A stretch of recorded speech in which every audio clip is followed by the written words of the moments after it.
That's a great question. Why is Gen Z so gay? I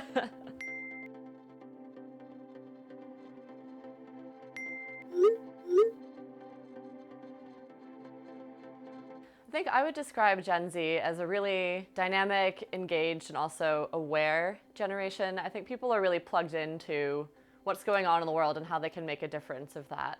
And about Gen Z being sensitive, I think a lot of people say that. I think what we are is conscious of how our language impacts others and how other languages impact us, and we're empowered to challenge that.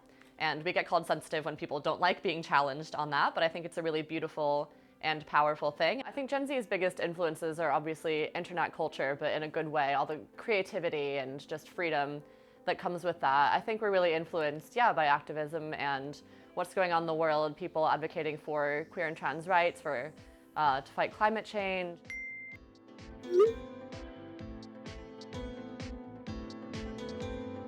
I think Gen Z is so comfortable exploring their sexualities and talking about their sexualities because of all the work that's been done by previous generations and continued by Gen Z. Older relatives, for me, great aunts, great uncles who were gay in the 80s and who allowed me to be gay in my family today because my family is now used to that.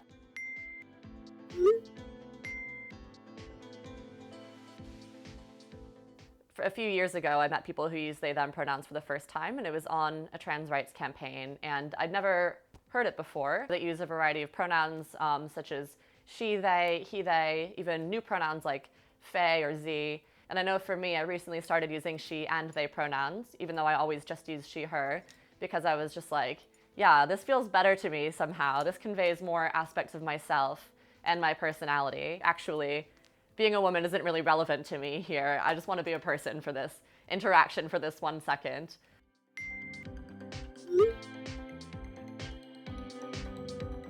I think LGBTQ plus representation is extremely important in the media.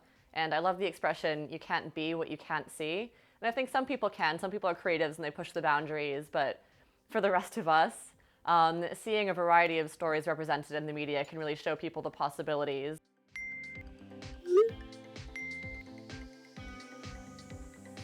I started Dykes on Mics in February 2022, so 1 year from right now. And I felt like there was something missing, like a party type of atmosphere where you could go and just have a great, joyful time and let it all go, but also chat to someone in the corner, make friends, set up a date. And I used to go to this event called Queerest in Boston, where I'm from. I could just go and be yourself and sing badly on stage and be part of this room full of joy with people singing your favorite songs. And so I just recreated that in London. Gen Z is known for a couple big things.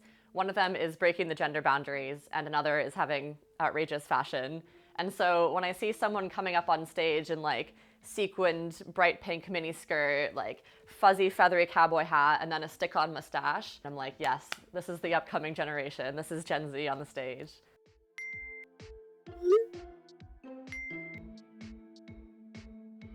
I would say that today I am very confident in my queer identity as a lesbian.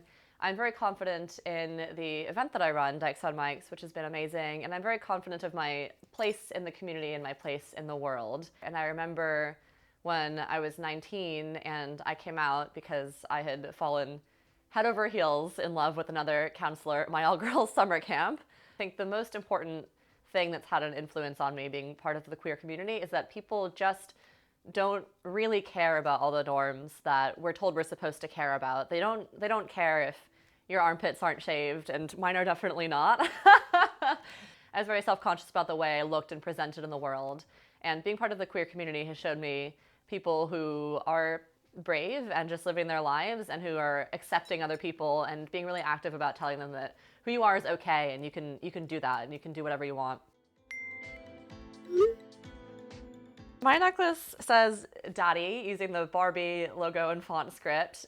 And I think what I like about this necklace and what people always like make comments on it and respond to it. And I think what people like about this necklace is the fact that it takes this concept that's supposed to be about you being tough and taking care of someone else and being dominant and a bit controlling.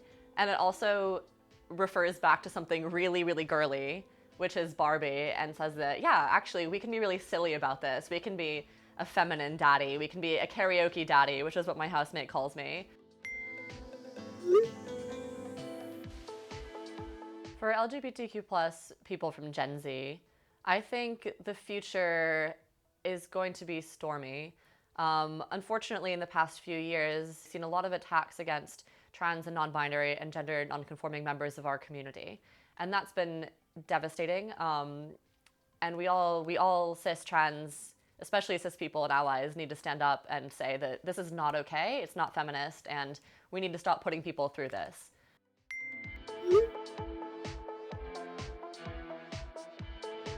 I do think the next generation will be even queerer, and I think that because if this generation has been able to be so out and openly queer based on what all of the previous generations have done, with us having 29% of us identify as LGBTQ+, just imagine what's going to happen for the next generation.